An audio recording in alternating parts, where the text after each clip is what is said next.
আচ্ছা বলেন তো, লিখতে গেলে খাতা কলম প্রয়োজন হয়, ঠিক আছে? খাতা কলম ছাড়া আর একটা কি জিনিস প্রয়োজন হয় লিখতে গেলে? A few moments later. হাত। হুম? হাত। না, হাত তো লাগেই, ঠিক আছে লিখতে। লিখতে তো হাতই লাগে, হাত ছাড়া কিভাবে লিখবো? আপনার শরীরের অংশ।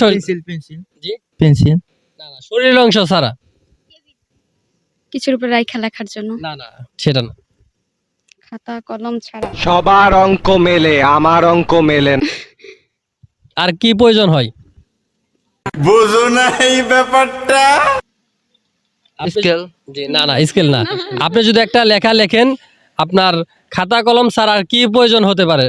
টপিকটার উপর লিখবো সেই টপিকটা। না, সেটা না। তাহলে কি? ইয়া বোর্ড না না।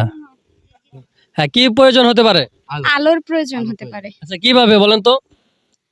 অন্ধকারে তো আর লিখতে পারবো না। রাইট রাইট, দর্শক আমাদের প্রতিযোগিতার সঠিক।